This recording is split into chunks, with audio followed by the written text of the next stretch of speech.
Hi అండి, welcome to Nishi channel. ఈరోజు మన వీడియోలో సింపుల్ అండ్ టేస్టీగా టమాటా పచ్చడిని ఎలా చేసుకోవాలో చూపించబోతున్నాను.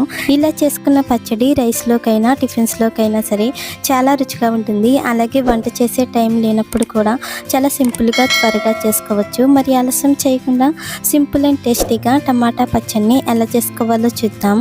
ముందుగా స్టవ్ ఆన్ చేసి ప్యాన్లోకి 2-3 టేబుల్ స్పూన్ వరకు నువ్వులు వేసుకుని మంటను లో ఫ్లేమ్లో పెట్టి చిటపటలాడేంత వరకు బాగా ఫ్రై చేసుకోవాలి. మనకి కావాలంటే ఈ నువ్వుల ప్లేస్లో 2-3 టేబుల్ స్పూన్ వరకు వేరుశనగుల్ని దోరగా ఫ్రై చేసుకునైనా తీసుకోవచ్చు. ఇలా నువ్వులు దోరగా వేగిన తర్వాత ఒక ప్లేట్లోకి తీసుకుని పూర్తిగా చల్లారేంత వరకు పక్కన పెట్టుకోవాలి. ఇప్పుడు ఇదే ప్యాన్ స్టవ్ పై పెట్టి 1-2 టేబుల్ స్పూన్ వరకు ఆయిల్ వేసుకుని వేడెక్కిన తర్వాత మన కారానికి తగ్గట్టుగా 10-15 ఎండుమిరపకాయలని ముక్కలు చేసుకుని వేసుకుని బాగా ఫ్రై చేసుకోవాలి.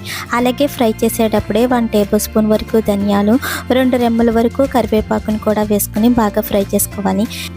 ఇలా ఎండుమిరపకాయలు బాగా వేగిన తర్వాత ఒక గిన్నెలోకి తీసుకుని రెడీగా పక్కన పెట్టుకోవాలి. ఇప్పుడు ఇదే ఆయిల్లో మీడియం సైజులో ఉన్న 5 టమాటాలని చిన్న చిన్న ముక్కలుగా కట్ చేసుకుని వేసుకుని మెత్తగా అయ్యేంత వరకు బాగా ఫ్రై చేసుకోవాలి. అలాగే ఫ్రై చేసేటప్పుడే మన పులుపుకి తగ్గట్టుగా కొద్దిగా చింతపండును కూడా వేసుకుని అలాగే టమాటా ముక్కలు త్వరగా మగ్గడానికి 1/2 టేబుల్ స్పూన్ పసుపు, రుచికి సరిపడా ఉప్పుని కూడా వేసుకుని ఒకసారి మొత్తం అంతా కూడా బాగా కలిపి మంటను లో ఫ్లేమ్లో పెట్టుకుని మూత పెట్టి టమాటా ముక్కలు మెత్తగా అయ్యేంత వరకు బాగా మగ్గించుకోవాలి. ఇలా 2-3 నిమిషాలు అవ్వేసరికి టమాటా ముక్కలు మెత్తగా ఉడికిపోతాయి. ఇప్పుడు స్టవ్ ఆఫ్ చేసుకుని కాస్త చల్లారేంత వరకు పక్కన పెట్టుకోవాలి.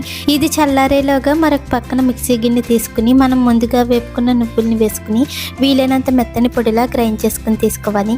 ఇక్కడ మన నువ్వుల్ని టమాటా ముక్కల్ని కలిపి గ్రైండ్ చేసామంటే మనకి నువ్వులు అనేవి సరిగ్గా నలగవు. సో అందుకని అలా కాకుండా ముందే నువ్వుల్ని ఇలా మెత్తగా గ్రైండ్ చేసుకున్నాక అప్పుడు మనం ముందుగా ఫ్రై చేసుకున్న ఎండుమిరపకాయ ముక్కల్ని వేసుకుని అలాగే 1/2 టేబుల్ స్పూన్ జీలకర్ర, 8 వెల్లుల్లి రేకల్ని కూడా వేసుకుని ఒకసారి వీలైనంత మెత్తగా గ్రైండ్ చేసుకొని తీసుకోవాలి. ఇలా మెత్తగా గ్రైండ్ చేసుకున్నాక మనం ముందుగా మగ్గించుకున్న టమాటా ముక్కల్ని వేసుకుని అలాగే పచ్చడి మంచి టేస్ట్ రావడం కోసం కొద్దిగా కొత్తిమీర ఆకుని కూడా వేసుకుని ఈసారి మరీ మెత్తగా కాకుండా కొంచెం బరకగా గ్రైండ్ చేసుకొని తీసుకోవాలి. ఇలా కొంచెం బరకగా గ్రైండ్ చేసుకున్నాక ఈ పచ్చడిని రెడీగా పక్కన పెట్టుకుని ఇప్పుడు తాలింపు పెట్టడానికి స్టవ్ ఆన్ చేసి ప్యాన్లోకి 2-3 టేబుల్ స్పూన్ వరకు ఆయిల్ వేసుకోవాలి.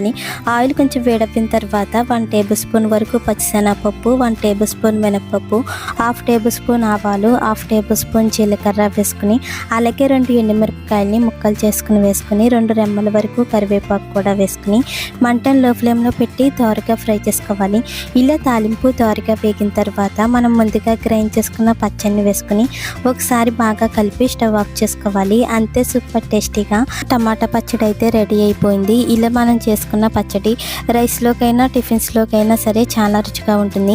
మీరు కూడా ఒకసారి ఇలా ట్రై చేసి చూడండి. మరిన్ని టేస్టీ రెసిపీస్ కోసం మా నిషి ఛానల్ని లైక్ చేయండి, షేర్ చేయండి, సబ్స్క్రైబ్ చేసి పక్కనే ఉన్న బెల్ బటన్ని క్లిక్ చేయండి. Thank you for watching.